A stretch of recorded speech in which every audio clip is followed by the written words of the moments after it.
नमस्कार साथियों, आप हो अमरजा डिजिटल के लिए हमारे साथ है आशीष नेगी, उत्तराखंड के डायनामाइट नेता। तो उनसे आज हम क्या कहते हैं, उनके जो उत्तराखंड में जो चुनावी वर्ष चल रहा है उसको लेकर हम उनसे कुछ उनकी तैयारियों पे, यूकेडी की तैयारियों पे हम कुछ बातचीत करेंगे। हमारे साथ है आशीष नेगी जी। आशीष नेगी, स्वागत है आपका अमरजा के डिजिटल प्लेटफॉर्म पर। आशीष जी, पहला और सीधा सवाल मैं ये करना चाहूँगा कि उत्तराखंड क्रांति दल राज्य आंदोलन की मूल पार्टी रही है, लेकिन आज तक सत्ता से दूर है। तो 2000 अगर हम चुनावी साल में आ गए, चुनाव ये पूरी जद्दोजहद जो कर रही है उत्तराखंड, वो एक चुनाव को देखते हुए करे आगे में चुनाव, ऐसे में जनता पार्टी को क्यों चुनी? आप क्या सकते हैं, आपका इसमें क्या कहना है? देखिए, इसमें कोई दो राय नहीं है कि हमने राज्य बनाया है। हम उस विचारधारा से हैं जिसने संघर्ष किया है। हम उस विचारधारा से हैं जिसने एक साइंटिफिक विजन के तहत इस राज्य की कल्पना की थी, जहां पे हमारे संसाधन हमारे हाथ में रहेंगे, हमारे लोगों के हाथ में। 25 वर्षों में भाजपा कांग्रेस ने इस पहाड़ के मूल निवासी की, इस उत्तराखंड के परिधि में रहने वाले व्यक्ति की स्थिति ऐसी कर दी है कि उसके हाथ में सोने का कटोरा है और वो भीख मांग रहा है। ये पहाड़ के मूल निवासी की स्थिति है। उनको ज्ञान ही नहीं है अभी के जल जंगल जमीन का अधिकार, रोजगार कैसे उत्पन्न होगा। ये राष्ट्रीय पार्टी ने बरगलाया है। और आज जो आप लोग जहां भी हम देख रहे हैं, इतने शॉर्ट नोटिस में हम मीडिया को भी इनवाइट नहीं कर पाए। तो मैं साधुवाद देता हूँ, आप लोग आए। ठीक उसी तरह ये लोग आए, जहां जहां हम जा रहे हैं वहां लोग उमड़ के आ रहे हैं। तो ये केवल लोग उत्तराखंड क्रांति दल की स्वीकार्यता नहीं, प्रेम नहीं, बल्कि ये 25 वर्षों का जो दमन है राष्ट्रीय पार्टियों ने किया है, ये अब वो निकल के आ रहा है, जो उबाल। क्योंकि पहले ये लगता था कि हमारी लड़ाई आपस में है, उत्तराखंड क्रांति दल तो संकीर्ण है, इस तरह की बातें भी चलाई गई। पर आज सब समझ चुके हैं कि असली जो दुश्मन इस राज्य के बन चुके हैं वो दोनों के दोनों राष्ट्रीय दल। जैसे आप दोनों राष्ट्रीय दलों की बात कर रहे हैं, दोनों राष्ट्रीय दल भी उतने ही प्रदेश की जनता के लिए उतने ही पुराने हैं जितने क्या कहते हैं यूकेडी। जितने साल उत्तराखंड को बने हुए हैं, इसके अंदर की बीजेपी भी उतनी पुरानी है, कांग्रेस भी उतनी पुरानी है और उत्तराखंड भी उतनी पुरानी है।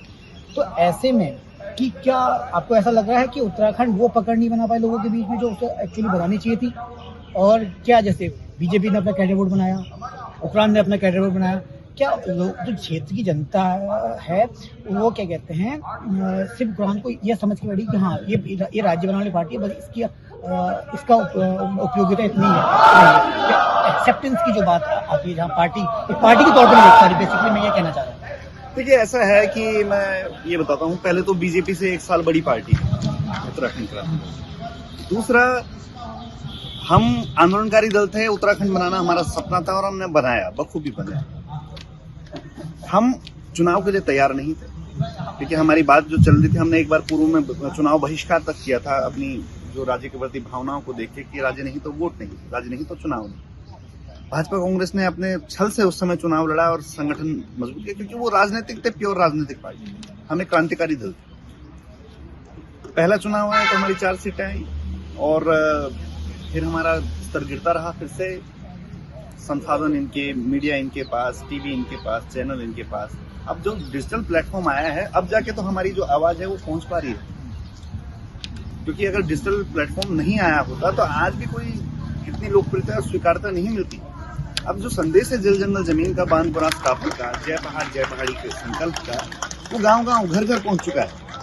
और मैं धन्यवाद करता हूँ आप जैसे जितने भी डिजिटल मीडिया के पत्रकार हैं या प्रिंट मीडिया के जो पत्रकार हैं, आपने हमें बखूबी दिखाया है और लोगों के दिल में आज उत्तराखंड के लिए जगह बनी। देखिए, यहाँ डिजिटल मीडिया की बात आ रही है कि आपकी पोस्ट और कैंपेन सोशल मीडिया वायरल होते हैं। सोशल मीडिया पर लेकिन सोशल मीडिया पर समर्थन और जमीनी हकीकत दोनों अलग अलग चीजें हैं। आप कन्हैया कुमार का एग्जाम्पल लीजिए, जेएनयू से जब उन्होंने आंदोलन किया, उनको बहुत समर्थन मिला, लेकिन जब वो चुनावी मैदान में होते हैं तो उनको उस अपेक्षाकृत वो चीजें नहीं मिल पाई, जीत नहीं पाए।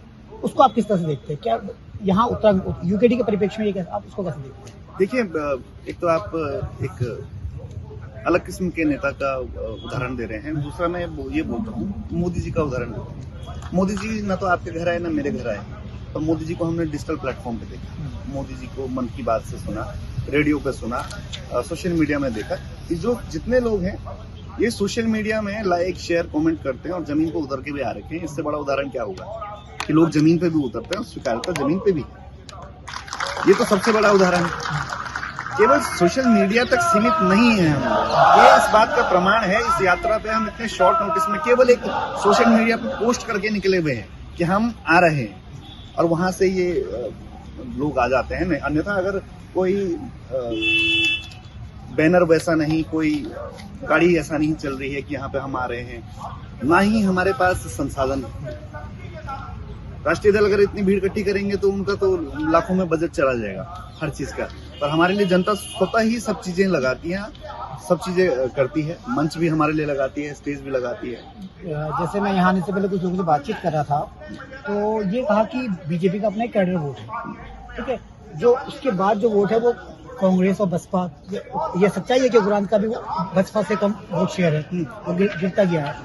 तो क्या ऐसा कुछ होगा कि अब वोट शेयर, जो यहाँ वोट शेयर की बात है कि कांग्रेस के साथ अब आप जाओगे चुनाव पे भाई, क्योंकि आपको तो उस वोट बैंक पे सेव मानिए ना, आप तो बेसिकली कांग्रेस का वोट कम कर रहे हो ना, जो अगर आप जाओगे। ऐसा है, पहली बात तो ये जो वोट बैंक की राजनीति है ये दोनों ही राष्ट्रीय दलों ने की, और जिनका आप नाम ले रहे हैं उन्होंने जातिगत किया।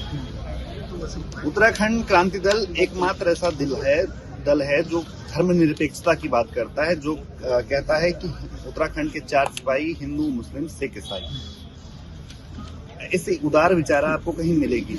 जिन लोगों ने जातिगत उन्माद फैलाया, जिन लोगों ने धार्मिक उन्माद फैलाया, एक बड़ा कुनबा उनके साथ जुड़ा।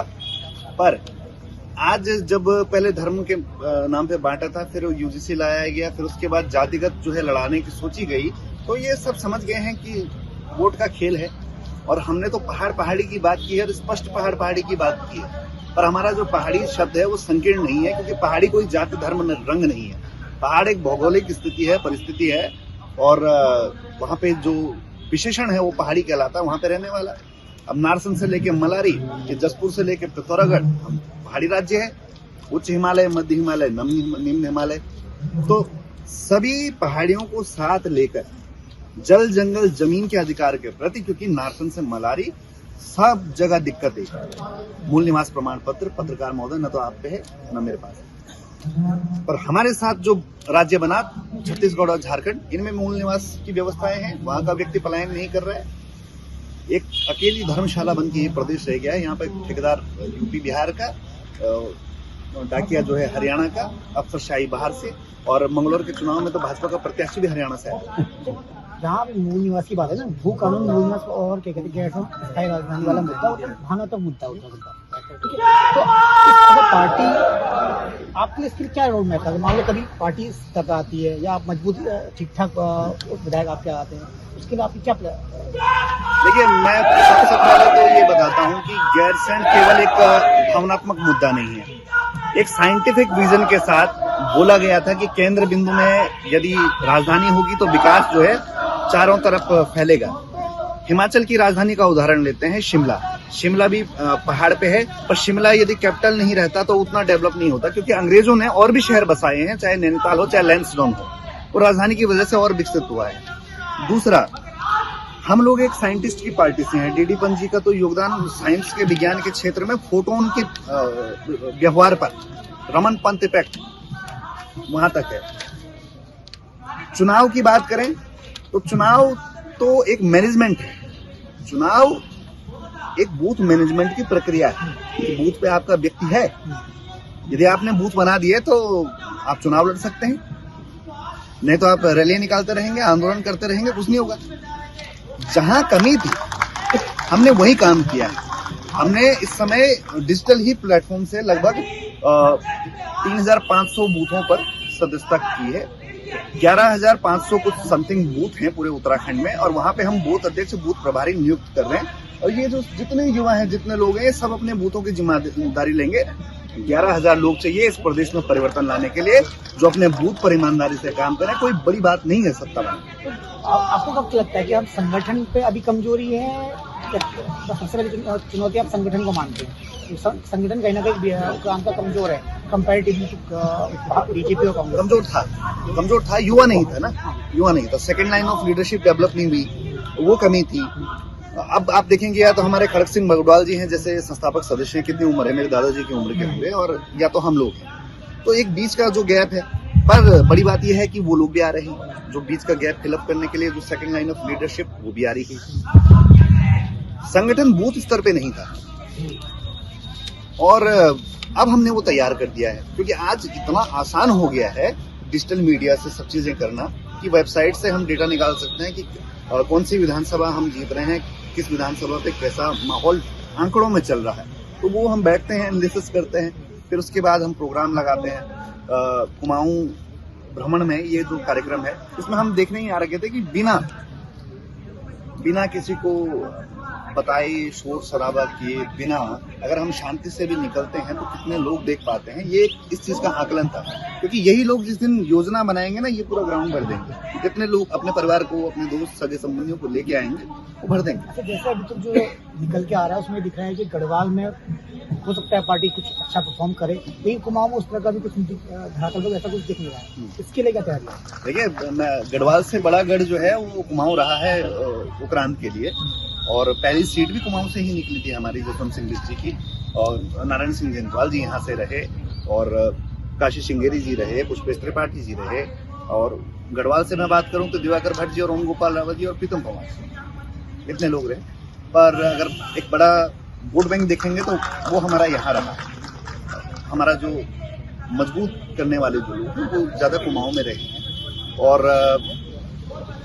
कुमाऊं से बहुत जल्दी चेहरे निकलने वाले हैं, क्योंकि हम इस यात्रा में वो चेहरे ढूंढने और निकालने ही आ रखे हैं। क्योंकि ये सवाल सबने पूछा है कि केवल जो है गढ़वाल रीजन से इस समय आवाज उठ रही है, तो ऐसा नहीं है। यहाँ भी लोग काफी संघर्ष कर रहे हैं, यहाँ भी संघर्षशील युवा हैं, उनको एक रिकॉग्निशन, उनको एक पहचान मिलने की जरूरत है, और वो हम ऐसे ही युवाओं को बेसिकली आप ये कहना चाह रहे हैं कि जो आपका कुमाऊं भ्रमण है वो क्या कहते हैं, भविष्य के लिए जो 70 विधानसभा सीटें हैं उसके लिए आप कैंडिडेट की तलाश में घूम रहे हैं? देखिए, कैंडिडेट के लिए नहीं, कैंडिडेट तो बहुत वैसा विषय है, कैंडिडेट को मैं अकेले दम पे दे सकता हूँ 70 विधानसभा। हाँ, लेकिन अकेले दम पे और क्या कहते हैं वो जिताऊ नहीं, वो तो खैर जब 11,000 बूथ बनेंगे तो जीतने के लिए तो लड़ेंगे। अच्छा, दूसरा ये है ना, जैसे अब चुनाव हो जाएगा तो क्या यूपीडी 70 की सीटों पर अपने प्रत्याशी बिल्कुल बिल्कुल उतरेगी। और क्या कहते हैं, अगर मान लो आप आते हो और आप इस पोजीशन पर आ जाते हैं कि सरकार भले ही ना बना पाए, लेकिन सरकार को समर्थन देके आप किसी की सरकार, भाजपा को किसी भी किसी की सरकार बनाए, तो उस स्थिति में क्या आप समर्थन देंगे? देखिए, पहले तो हम सत्ता बनाने की लड़ाई लड़ रहे हैं, और दूसरा अभी एक प्रश्न मैं सभी पत्रकारों से बोलता हूँ कि ये आप भाजपा कांग्रेस से पूछिएगा क्या आप आपस में गठबंधन करेंगे? अगर यूपीडी की ज्यादा सीटें आती हैं, आप उनका एक बार चरित्र चेक करिएगा। राजनीति में नहीं, चरित्र होता है राजनीति में, कुछ भी संभव नहीं होता है। आप मुझसे अन्य पार्टी ज्वाइन करवा के दिखाइए अगर कुछ भी संभव है, या वो खड़क सिंह बगड़वाल जी से करके दिखाइए। सब नहीं, इनका ये चरित्रहीन लोग हैं, इनका कोई चरित्र नहीं। 80% भाजपाई कांग्रेसी है, 80% कांग्रेसी भाजपाई। अच्छा, जैसे एक चीज आपको इसमें देखने को मिल रही है, मैं सोशल मीडिया पर लगातार शेयर कर रहा था कि उत्तराखंड में आप ये तो मानते हो कि पहाड़ से पलायन हो गया, सब लोग मैदान में बस गए, मैदान का ज्यादा राजनीति में ज्यादा हस्तक्षेप ज्यादा हुआ है, तो और आपका मुद्दा है जय पहाड़ जय पहाड़, इस पे आपको क्या कहते हैं, कहीं ना कहीं आप पे आरोप लगते रहे कि ये पहाड़ विरोधी सक्सेस, इस पे आप क्या कहना चाहिए? देखिए, मैंने पहले मैदान विरोधी, पहाड़ विरोधी कहते हैं, मैदान विरोधी। अब मैदान तो हमारे विचारधारा के अनुसार है ही नहीं ना। मैदान तो मैंने पहले भी बोला कि पहाड़ जो है वो नारसन से लेके हमारा इधर जसपुर तक, और बाकी जो खटीमा धारचूला की जो हमारे पहाड़ियां, उच्च हिमालय, मध्य हिमालय, निम्न हिमालय, और ये पर्वतीय राज्य है, ये पहाड़ी राज्य है, और इसके लिए जो बलिदान है वो सलीम ने दिया, वो परमजीत सरदार ने दिया, वो वालिया ने दिया, त्यागी ने दिया, नेगी, रावत, बिष्ट, सभी लोगों ने दिया, अपने आप को पहाड़ी मानकर दिया है। तो संकीर्णता तो हमारे मन में है भी नहीं। हमारी जो पहाड़ी की परिभाषा है वो तो उदार है। अब भाजपा कांग्रेस ने जरूर ये भ्रम फैलाया है कि ये लोग केवल संकीर्ण पहाड़ की राजनीति करते हैं, पर ऐसा कुछ भी नहीं है। हम तो यहाँ के जसपुर के व्यक्ति को भी मूल निवास देना चाहते हैं, भू कानून देना चाहते हैं, अच्छी अस्पताल की व्यवस्था, बच्चों को जो है शिक्षा देना चाहते हैं। तो आशीष, अगर आप चुनाव लड़ रहे हैं तो लड़ेंगे तो कहाँ से लड़ेंगे? अब जहाँ से संगठन का आदेश होगा, क्योंकि जब 11,000 बूथ होंगे तो सभी जगह स्थितियां एक जैसी होंगी। तो जैसे एडी जी को आपने चेहरा घोषित किया है, क्या भविष्य में अगर संभावना है कि आप भी उस कुर्सी तक जाएंगे? देखिए, ऐसा है, मैं एक लाइन कभी क्रॉस नहीं करता। पहले अधिकार बड़ों का है, बड़े क्योंकि जितना त्याग, जितना समर्पण उन्होंने किया है, हमारा तो क्या ही है योगदान। मैं कुछ भी अपना एक 5% का भी योगदान नहीं मानता हूँ, बाल भर का योगदान नहीं मानता हूँ। ये अगर ये लोग हमारी विचारधारा बचा के नहीं रखते आज तक, तो हम किसको उभारते? हमें भी कुछ नया करना पड़ता, संघर्ष करना पड़ता, पर एक नाम जो है वो विरासत में दिया है और जो भी बड़े बुजुर्ग हैं हमारे, उनके आशीर्वाद और अनुभव के बिना कुछ भी सक्षम नहीं। आपके राज्य की खबरें, आपके शहर की खबरें सबसे पहले जानने के लिए देखते रहें अमर उजाला। चैनल को सब्सक्राइब जरूर कर लें और पाएं हर अपडेट।